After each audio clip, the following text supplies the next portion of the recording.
எல்லாரும் எப்படி இருக்கீங்க? நல்லா இருக்கீங்களா? நம்ம சேனல சப்ஸ்கிரைப் பண்ண எல்லாத்துக்கும் ரொம்ப ரொம்ப நன்றி.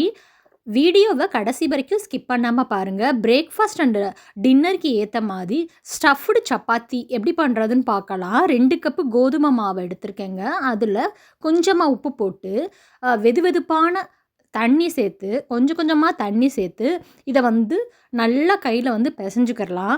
நீங்க வெதுவெதுப்பான தண்ணி சேர்த்தா தான் சாஃப்ட்டான நம்மளுக்கு சப்பாத்தி வந்து கிடைக்கும். கோதுமை மாவுக்கு பதிலா மைதா மாவும் நீங்க பயன்படுத்தலாம். கோதுமை மாவு பயன்படுத்தும்போது, இன்னும் கொஞ்சம் நம்மளுக்கு வந்து ஹெல்தியா இருக்கும். விருப்பப்பட்டீங்க அப்படின்னா, மைதா மாவ இதே போல நீங்க செஞ்சு பாருங்க. நம்ம மாவுல வந்து கொஞ்சம் கொஞ்சமா தண்ணி சேர்த்து, நல்லா இத வந்து சாஃப்ட்டான டோ அளவுக்கு பெசஞ்சு, இத மூடி போட்டு நம்ம மூடி வச்சிரணும்.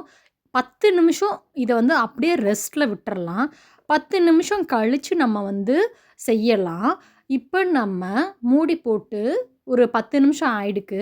கையில நல்லா இந்த மாதிரி மறுபடியும் நான் 2, 3 தடவ இந்த மாதிரி நம்ம பிரஸ் பண்ணி பெசைய பெசைய சப்பாத்தி வந்து ரொம்பவே மிருதுவா நம்மளுக்கு கிடைக்கும்.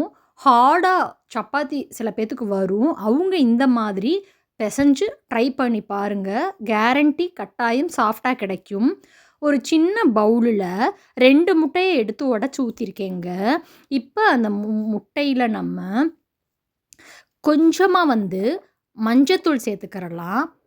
மஞ்சத்தூள் சேர்த்துட்டு ஒரு 1/4 ஸ்பூன் அளவுக்கு மஞ்சத்தூள்.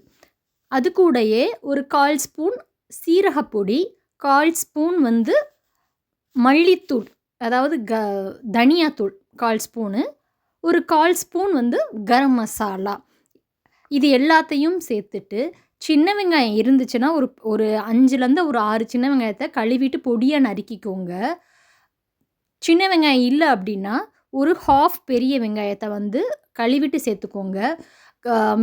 மிளகுத்தூள் வந்து ஒரு 1/4 ஸ்பூன் சேர்த்துட்டு, இது எல்லாத்தையும் நல்லா நம்ம மிக்ஸ் பண்ண போறோம். ரொம்ப குயிக் அண்ட் ஈஸியா இத வந்து செஞ்சு முடிச்சிரலாங்க. எனக்கு காரம் வந்து இன்னும் கொஞ்சம் இதான மாதிரி இருந்தது. அதனால இன்னும் கொஞ்சம் மிளகுத்தூள் மட்டும் நான் சேர்த்துக்கிட்டேன். இப்ப நறுக்கி வச்சிருந்த 1/2 பெரிய வெங்காயத்த இதோட சேர்த்துக்கிட்டேன்.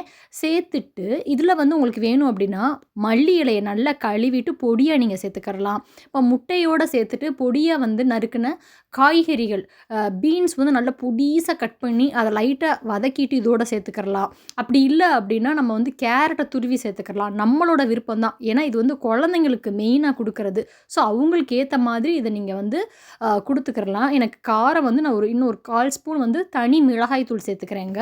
சேர்த்துட்டு இது எல்லாத்தையும் நல்லா நம்ம வந்து பீட் பண்ணி வச்சுக்கிறலாம்.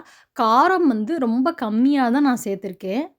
ஏன்னா, இது வந்து குழந்தைங்களுக்கு குடுக்கறதுனால, பெரியவங்க சாப்பிடுறதா இருந்துச்சுன்னா, நீங்க வந்து ஒரு 1/2 ஸ்பூன்லேருந்து 1 ஸ்பூன் வரைக்கும் கூட நீங்க மிளகாய் தூள் அல்லது கிரீன் சில்லி கூட நீங்க சேர்த்துக்கிறலாம்.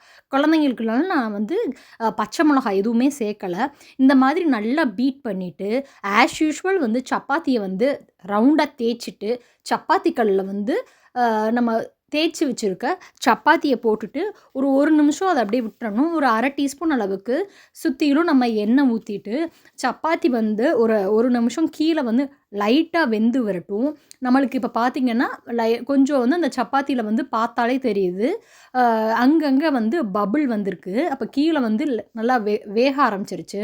நம்ம பீட் பண்ணி வச்சிருந்த அந்த வெங்காயம், முட்டை அந்த இத வந்து இதோட ஊத்திக்கிறலாங்க. ஊத்திட்டு நம்ம வந்து இத வந்து ஸ்ப்ரெட் பண்ணி விட்டுக்கிறலாம். இது வந்து ரொம்ப குயிக்கா நம்ம செஞ்சிரலாம்.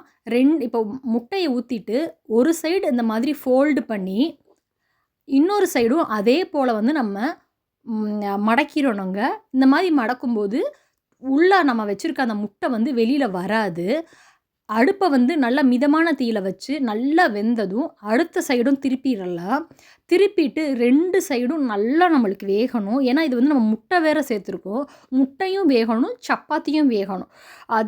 இந்த இடத்துல நீங்க வந்து முட்டை சாப்பிடாதவங்க வந்து கேப்சிகம் இது கூட வந்து கேப்சிகம், ஸ்வீட் கார்ன் சேர்த்து செஞ்சு பாருங்க. முட்டை சாப்பிடாதவங்க. அந்த ரெசிபி வந்து இன்னும் சூப்பரா தூளா இருக்கும் சாப்பிட்றதுக்கே.